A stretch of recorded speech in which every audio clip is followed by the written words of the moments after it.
Hello students, आज का जो हमारा चैप्टर का टॉपिक है वह है विदेशी मुद्रा भंडार। और हम उसके आगे अंदर देखेंगे कि जो क्लियर हाउसिंग क्या होता है उसके बारे में चर्चा करेंगे। क्लियर हाउसिंग क्या होता है, उसके क्या लाभ होते हैं। तो सबसे पहले हम देख लेते हैं कि विदेशी मुद्रा भंडार क्या होता है। तो स्टूडेंट, जो विदेशी मुद्रा भंडार होता है वह किसी भी देश के केंद्रीय बैंक में रखी गई धनराशि या अन्य परिसंपत्तियां होती है ताकि जरूरत पड़ने पर वह अपनी देनदारियों का भुगतान कर सके। विदेशी मुद्रा भंडार को एक या एक से अधिक मुद्राओं में रखा जाता है, जिसके हम तो ये एक से अधिक मुद्राओं के अंदर रखा जाता है। ज़्यादातर डॉलर या कुछ हद तक यूरो में विदेशी मुद्रा भंडार जरूरी होता है, क्योंकि ज़रूरत इसलिए होती है ताकि कभी भी इमरजेंसी के अंदर या ज़रूरत के समय हमें देनदारी का भुगतान करना पड़े। और हमारे पास यदि मिनिमम विदेशी मुद्रा भंडार नहीं होगा तो हम भुगतान कैसे कर पाएंगे। और किसी भी देश के लिए देनदारी का तुरंत भुगतान करना बहुत ज़रूरी होता है। विदेशी मुद्रा भंडार को फॉरेन रिजर्व या एफएक्स रिजर्व भी कहते हैं।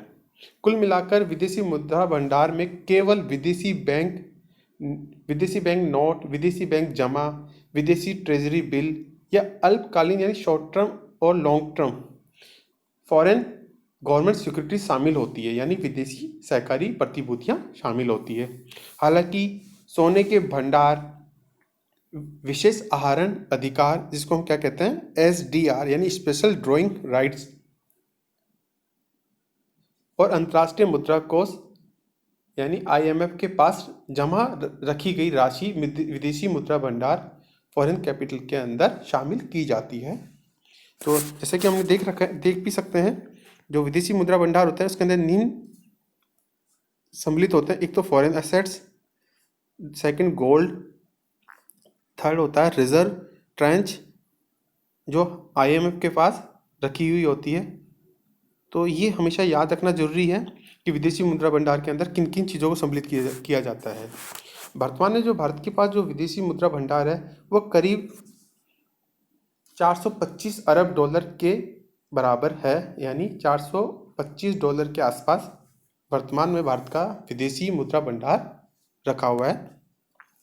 अब अगले देखते हैं कि ये थे विदेशी मुद्रा भंडार की आवश्यकता क्यों होती है। हमने समझा क्योंकि जरूरत पड़ने पर अपनी देनदारी का भुगतान कर सके, इसलिए विदेशी मुद्रा भंडार का अधिक से अधिक होना प्रत्येक देश के लिए आवश्यक होता है। नेक्स्ट हम देख लेते हैं कि क्लियरिंग हाउस। आरबीआई जो होता है वो बैंकों को क्लियरिंग हाउस की सुविधा देती है। तो हम एक बार इसको देख लेते हैं स्पेशल कि क्लियरिंग हाउस क्या होता है। इसको हिंदी में हम कहते हैं समाशोधन गृह। ये समाशोधन गृह क्या होता है इसको हम जानते हैं।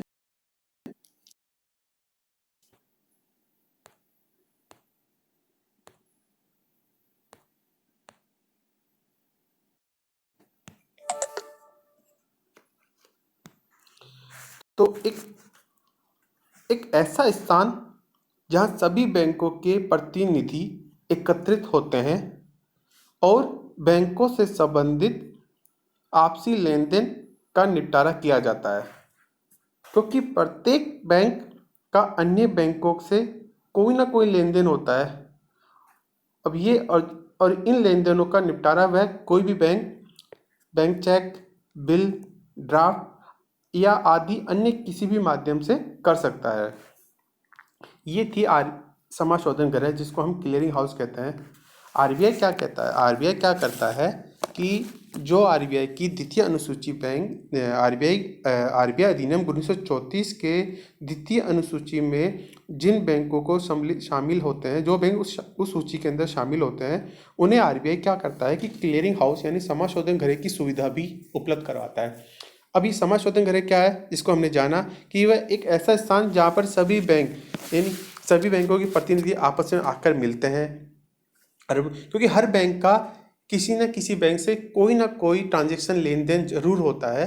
जब वो आते हैं एक जगह एकत्रित होते हैं तो वो अपने लेन देनों का निपटारा कर सकते हैं। इससे क्या की सुविधा होती है इससे कुछ फ़ायदे भी होते हैं कि क्या क्या फ़ायदे होते हैं समाज संवर्धन घर के। एक तो क्या होता है कि भुगतान की सुविधा हो जाती है, क्योंकि जब सभी बैंक के प्रतिनिधि वहाँ पे आते हैं, एकत्रित होते हैं, तो क्या है कि वो अपने एक दूसरे के रिकॉर्ड या उनकी क्या लेनदारियाँ है, क्या देनदारियाँ हैं, उनके बारे में बताते हैं, और साथ ही उनका सुविधा भुगतान की पेमेंट हो जाता है। तो एक तो सुविधा भुगतान जो समाज संवर्धन गृह है उसके माध्यम से भुगतान की सुविधा मिलती है। सेकंड ये है कि मुद्रा, यानी मुद्रा का जो भौतिक स्वरूप होता है, यानी फिजिकल ट्रांजैक्शन नहीं होता है, सिर्फ डिजिटल ट्रांजैक्शन होता है, यानी आंकड़ों के माध्यम से ही लेन देन का निपटारा किया जाता है। ऐसा नहीं है कि भैया जैसे एक बैंक को बी बैंक से 1 करोड़ रुपए लेना है, तो क्या इस तरह से होना है कि बी बैंक 1 करोड़ रुपए लेकर आएगा, उसको गिनाएगा? नहीं, सिर्फ डिजिटल माध्यम से ही, जैसे हम जो ऑनलाइन करते हैं उसी माध्यम से ही इसका निपटारा किया जा सकता है। तो इसका जो क्या फ़ायदा होता है, जब भौतिक स्वरूप के अंदर इसका ट्रांजैक्शन नहीं होता है, डिजिटल स्वरूप के अंदर इसका ट्रांजैक्शन होता है, इसका सबसे बेनिफिट होता है कि जोखिम से मुक्ति मिलती है। अब यदि डिजिटल फिजिकल रूप में इसका लेन देन होगा तो क्या होता है, आने जाने के अंदर चोरी या रिस्क तो रहेगी ना। तो क्या है कि इसका सबसे बड़ा फायदा होता है, जोखिम से मुक्ति मिलती है समाज संवर्धन गृह के माध्यम से। बैंकों को सामूहिक हिसाब हो जाता है, क्योंकि सभी बैंक एक साथ एकत्रित होते हैं। तो ऐसे नहीं कि ए बैंक को बी बैंक से भी लेन देन का निपटारा करना है, सी से भी करना है और डी से भी करना है, तो 3 बैंकों के पास अलग अलग जाएगा, तो उसको टाइम लगेगा, उसका धन, उसकी जो मनी है, समय की बर्बादी होगी। जबकि जब सभी बैंक एक ही जगह एकत्रित होते हैं तो सभी ए बैंक का ए बी सी डी सभी तीनों बैंकों से भी निपटारा किया जा सकता है। तो ये एक फ़ायदा होता है कि उसका समय की बचत होती है और धन की बचत होती है। तीसरा, अधिक मात्रा में बैंकों को कोष रखने की आवश्यकता नहीं होती है। हमने बताया कि जो लेन देन होता है वो डिजिटल स्वरूप में होता है, न कि फिजिकल स्वरूप में, यानी भौतिक आदान प्रदान नहीं होता है। फायदा है कि इसमें गैर सदस्यों जो समाज संवर्धन गृह के जो सदस्य नहीं है उनको भी यहाँ पर आपसी लेन देन निपटारे में सुविधा मिलती है, और इसके लिए अन्य अलग से कोई सदस्यता शुल्क नहीं देनी पड़ती है। नेक्स्ट, इसमें जो समाज संवर्धन जो क्लियरिंग हाउस के अंदर जो लेन देन का निपटारा किया जाता है वो मैक्सिमम चेकों के माध्यम से किया जाता है, जिससे क्या होता है कि चेकों की लोकप्रियता भी बढ़ती है। नेक्स्ट है जो फायदा है क्लियरिंग हाउस का, वह बैंकों की कार्य क्षमता में वृद्धि होती है। क्यों होती है?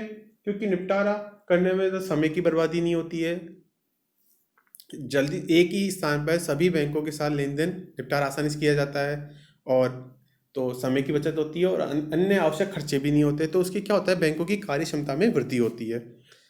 नेक्स्ट हमने देखा कि समय और धन की बचत होती है, जो हमने बताया। नेक्स्ट है, ग्राहकों को अधिकतम संतुष्टि लेन देन से शीघ्रता से होने से उनकी क्या होता है, जब ये बैंक आपसी लेन देन जो शीघ्रता से करते हैं तो ग्राहकों को भी उनका पेमेंट लेने और देने में जल्दी होता है, टाइम पीरियड के अंदर सारा काम हो जाता है। तो इससे क्या होता है कि ग्राहकों को संतुष्टि मिलती है। यदि एक कस्टमर होता है, बैंक में जाता है, यदि उसको टाइम लगता है 1-आधा घंटा, तो क्या है कि उसको इरिटेशन होती है, और यदि उसको लगता है कि यार ये बैंक का सिस्टम ख़राब है, यहाँ पे हमेशा जब भी आओ तो हला आधा घंटा लाइन में लगना पड़ता है, और लेकिन उसको जाते ही उसका सेटलमेंट कर दे, यानी उसका पेमेंट कर दे, तो क्या होता है कि उससे क्या बैंक के बारे में कहता है यार ये बैंक सिस्टम उसका अच्छा है, तुरंत काम कर देता है, तुरंत काम होता है, यहाँ पर लेट नहीं किया जाता, टाइम नहीं लगता है। तो इससे क्या होता है कि स्टूडेंट बैंकों की साख यानी उनकी गुडविल में वृद्धि होती है। ये जो फायदा होता है वो समाज संवर्धन गृह के माध्यम से होता है। तो ये था क्लियरिंग हाउस और की क्या होता है और उसके क्या फायदे होते हैं किसी बैंक को। तो इस वीडियो में हमने देखा, एक तो विदेशी मुद्रा भंडार क्या है और किस रूप में विदेशी मुद्रा भंडार को रखना आवश्यक होता है, और नेक्स्ट क्लियरिंग हाउस क्या है, उसके क्या फायदे हैं। Thank you.